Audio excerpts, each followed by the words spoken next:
wanna say thank you, man. For what? I wanna say thank you for coming on my platform, man. Oh man, I want to say thank you for having me. Oh man, likewise, man. We here. It's the Sneaky Report. We here with a legendary fighter, man. And you know, we want to talk about, you know, what just happened recently. Like recently, over the weekend, Right. you just got inducted into the Hall of Fame of boxing. Yeah, that's I don't even know the words for it, man, but it's love. I appreciate you coming, the family from Kingdom coming, and just showing out, man. It was love, man. It really was. So my thing is this.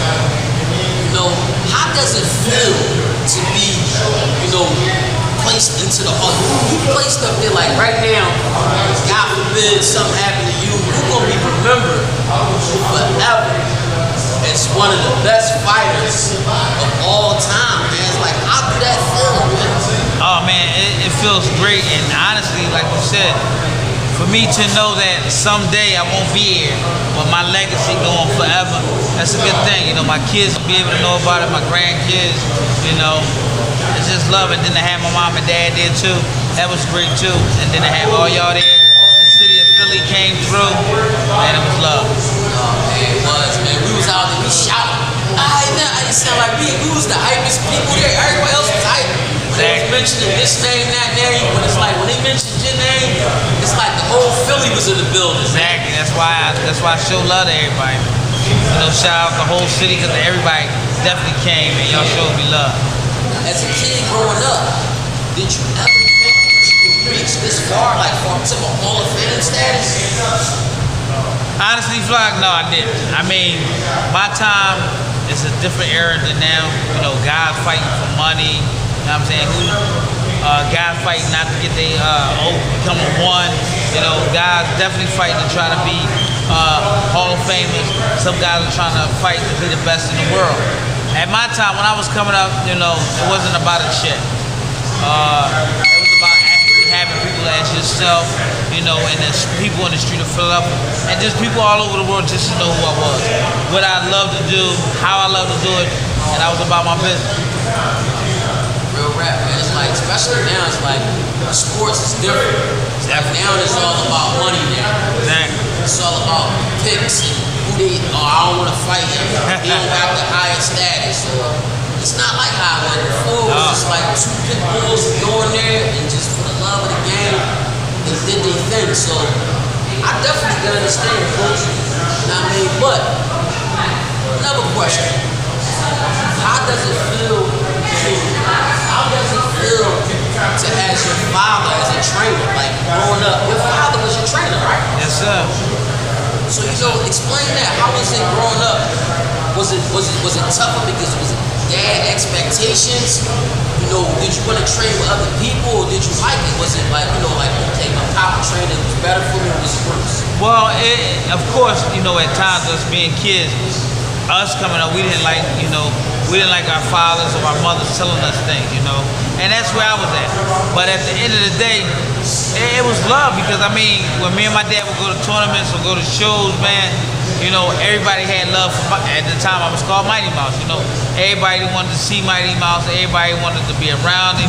It was crazy. So really, like at the age of, I would say like 10, I was already getting that popularity where everybody knew me across the world, you know. And it was crazy because I didn't know that I was that known, you know. I didn't know people really knew who I was or what I did and how good I was gonna be, but it was.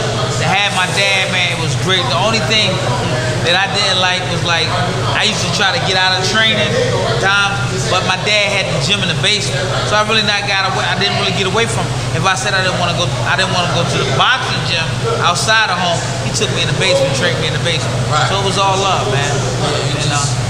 You wasn't cutting no corners. Like, all right, None. son, it's Exactly. 5 o'clock, we're supposed to go to the gym today, you ain't going? Okay, but you know what?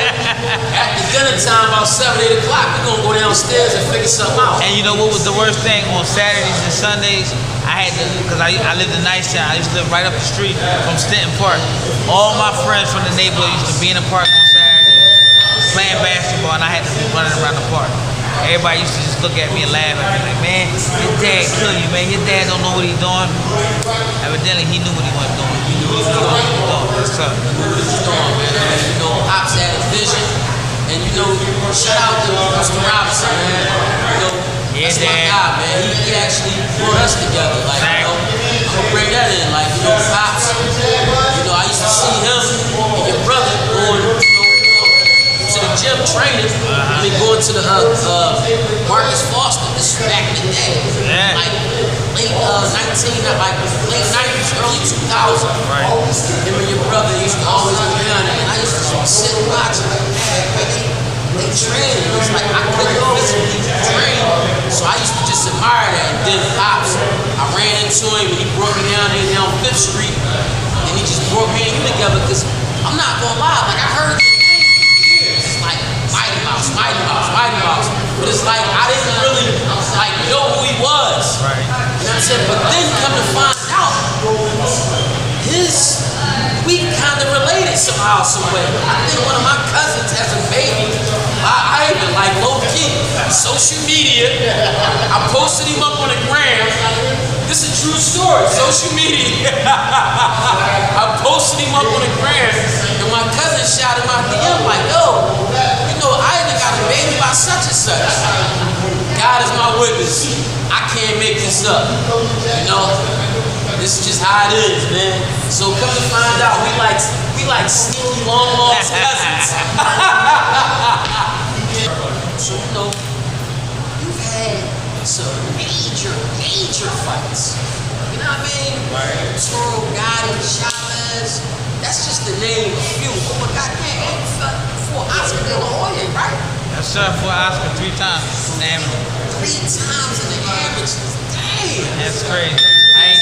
I ain't get the decision, but I look at that 3 times with Oscar. You know, Oscar when he came in, he was already on that platform. For me to fight him, he black. You know what I'm saying? He Mexican American, and then he from California. I'm from Philly, and each time, man, I was on his heels, man. We fought, we got it in, man. Of course, I thought I beat him 3 times, but I had people say I beat him 2 out of the 3 times. A great thing, man. I was supposed to be on the Olympic team. I definitely knew I would have medal. I would have had either gold or silver, no bronze. I would have had a gold or silver, and then just, you know, preferably just further my career as a professional. So I bet you know that probably, you know, motivated you to go even harder. It's like, damn, you know, this dude, he got the status. I feel like I really won at least 1 or 2 out of them joints. But just didn't get to where you at, like to this day right now. Right. Well, I mean, Oscar did propel me to keep, because he commented in a statement one time. He was like, I don't know why Ivan won't just quit. I beat him 2 times already. That wasn't never in my nature. You know what I'm saying? I'm a warrior like you, man. Hardest working guy in the city, in the world. So my thing was, look, when I fought him, he felt it. I mean, I used to hit him with some great body shots. We both had quick hands. So, you know, I let him know I was there. Then after that last loss, I just determined myself that, you know, I was just going to be the best. He moved up in weight, and I just took over. I took over that weight class. I think I won the next 3 tournaments, all gold, that propelled me to get right to that point where I was going to make that Olympic team. But for some reason, they gagged me out of that Olympic gold medal, man. That's a bad joint, man. They're going to drip my OG, man. But we're not gonna have a poor man's sport. We're gonna say it's what it was. But you know, y'all know that was wrong, man. You know what I'm saying? But the coach is a tough guy, tough spirit. So give us a breakdown on Arturo Gatti. How was it fighting Gatti? Oh man, fighting Arturo Gatti was like, I ain't been in a street fight, so I'm gonna say it was like a street fight.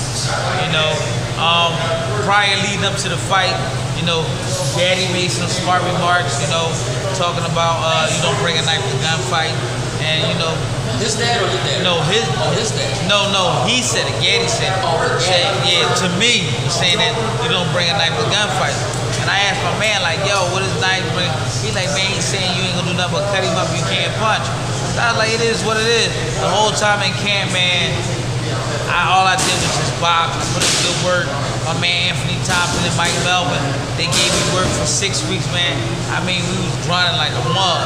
The whole idea for the fight was the boxing, just straight boxing. But I was mad because of the simple fact he disrespected me at the press conference talking about I don't bring guns to a gunfight and some other stuff about he gonna knock me out. So right before the fight, I never forget it, right before the walkout, I turned around and told my team, I was like, you know what? I'm not even boxing this guy, man. We gonna fight this guy. And I shot out to the ring. And they was trying to grab me, tell me to come back. And I wouldn't come back. They was like, no, Ivan, no. And you'll see in that first fight, the first round, trying to tear that nigga head off, man. I think that in that fight, if you look at it, I think they said I threw 112 punches that round. I was trying to get it though. Melt him in that. Yes, I did. And then turn around and nigga try to melt me in the 10. So you know it was a seesaw battle, man. But it was basically all about respect. And I felt though he didn't respect me, so I had to go out there and do what I did, and that's what I went out there and I did. I got that respect, and the love just grew, man. And it was the fight of the year, the upset of the year. And they had to make it again. I was happy because, for one, it was for more money. You know what I'm saying? And it was about redemption for him. Because I already knew when they made the fight, Gaddy really couldn't beat me. But they wanted a comeback for Gaddy. You know what I'm saying? So, it was what it was. Right. Oh, man, you know, that's heavy, man. I ain't gonna lie. Like, Gaddy, for you to beat Gaddy, man, you know, I know, like, how did it feel at that time? Like, when you actually beat him at that time, being as though you talk what he talk, that might have really, like, put your career, like... Oh, well, it was, because it was a defining fight. I was actually in camp already. We had just fought a month before, and I was in camp.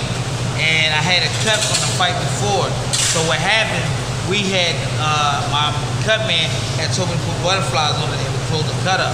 We had a headgear that we was using, a face mask my dad had. And we used it and thought it was gonna protect the cut, but it reopened the cut.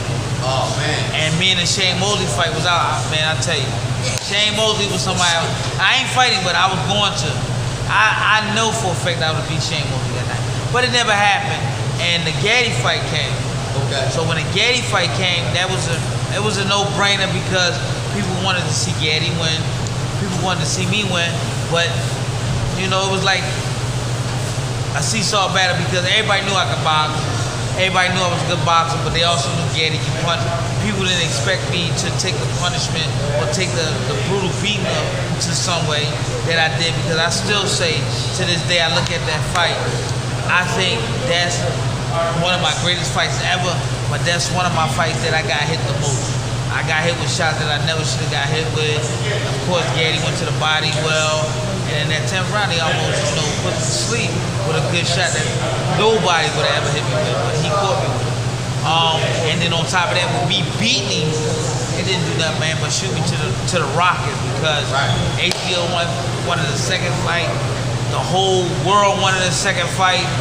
Gaddy wanted the second fight. I didn't want it. I just wanted to keep moving. See, that's what I'm saying. What is these days, these guys want the money. My fight, I'm not gonna tell you what the money was, but it wasn't a whole lot of money. The second fight was 3 times more. So I'm saying to myself, like, he can't beat me. Why not take the fight again? I took it again, and it turned out to be a better fight than the first fight to me, because I was smart in that fight. I actually boxed, and he couldn't touch me. So, it was just something that happened for me, and then I went on to do bigger and greater things. I fought Angel Man Freddie.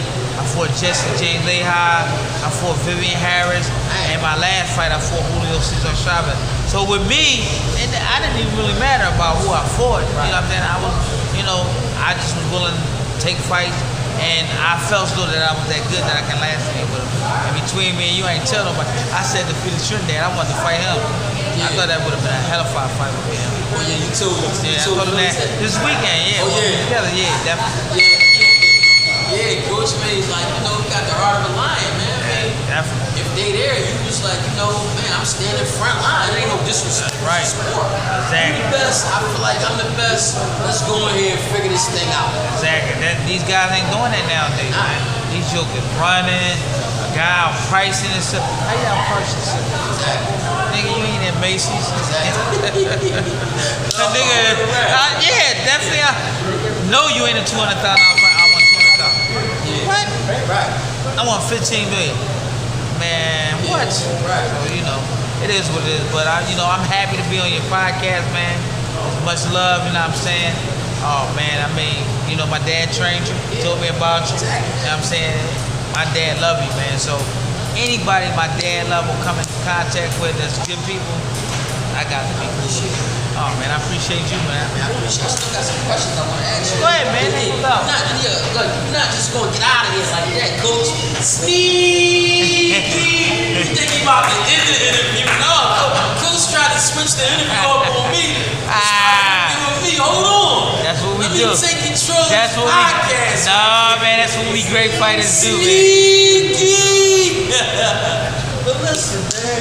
So let's rewind it. So you fought Chavez. Like let's get into that. Like really, like the world want to know Chavez. Like yo, what happened? Well, what happened? It was crazy. And to make the long story short, what happened?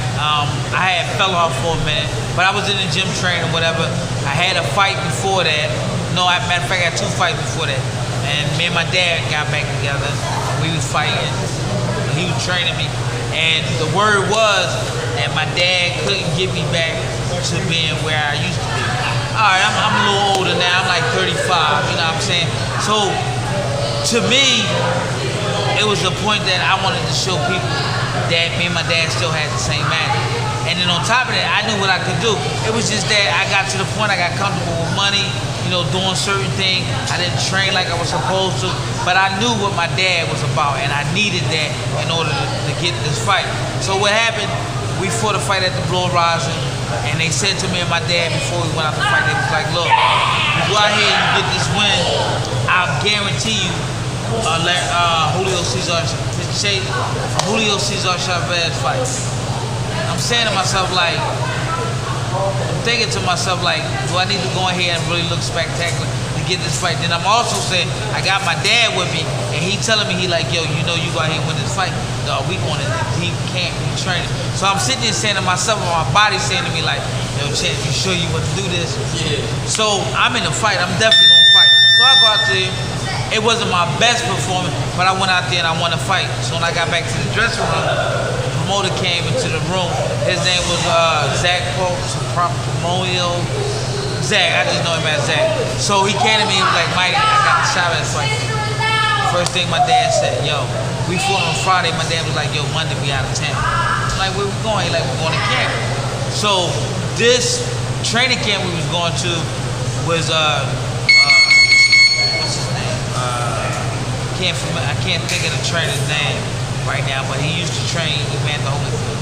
So him and my dad was the best of friends. I never knew them. So my dad called me up on Sunday and was like, yo, we leaving tomorrow morning. So I'm like, all right, where we going? He's like, we're going to camp.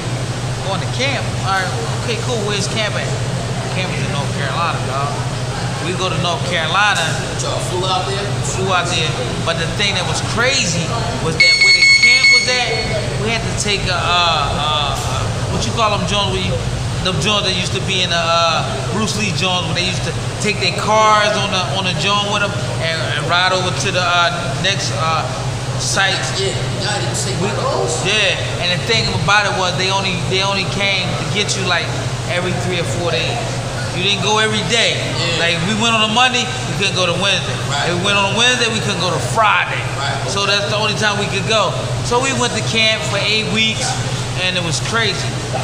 We was in camp training, get my weight down and everything. I had an argument with a young kid there who was from Africa. He's supposed to have been the best African kid. Don, I can't remember the guy's name. But he brought him in, wanted to see where he was at. So me and him had an argument. We wasn't supposed to spar, but me and him had an argument about the room. And me and him was about to go fist to fist. So the coach was like, look, you know what? We're going to settle this in the ring. I'm like, all right. So we went in the ring. We start sparring. Fly. I beat the mess out of this kid. I was killing him. But my thing was I was beating him so good, I started laughing at him like he, sticking my tongue out and everything, and he caught me with a right hand right down the chin. When my mouthpiece opened and it cut my gums, split my whole mouth. Now I had an option.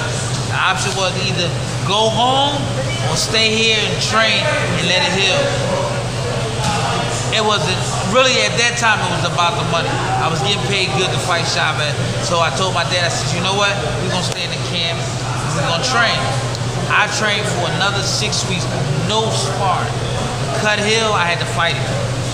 I went 6 weeks without sparring. I tell everybody, if I would have had some sparring in that Chavez fight, I would have destroyed Chavez. Yeah. But it never happened. We got, man. That's what it was about me, man. I actually, at that age, even though I was older, I still knew what I could do.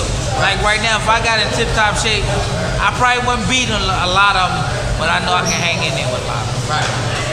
So, I mean, God has been good, man. My dad is good. I'm saying, around good people like you at the Kingdom Gym. And I'm just trying to build champions, man. Yeah, we're going to break it down, son. We're going to definitely talk about and all that, get into them. My thing is this, right? Out of all your fights that you've been in, what was your toughest fight? We ain't saying name-wise, we ain't saying status. Like, can you remember the toughest opponent that gave you, like, the toughest brawl that you can remember in your life? Well, everybody that know me, people that see me fight on HBO, that's basically where I did all my performance at, and that's where everybody see me. Except for back in the early 90s, late 80s, I did a lot of fights on USA TV network back then. To be honest with you people, when I say this, people gonna know who he is.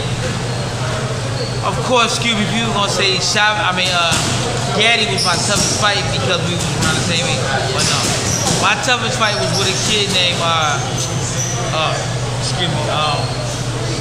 can't think of his name right now, but we called him the Drunken Master.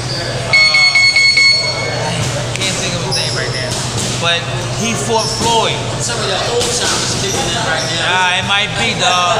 And also with the, the nervousness and all that kicking in too. But yeah, man, he fought Floyd too.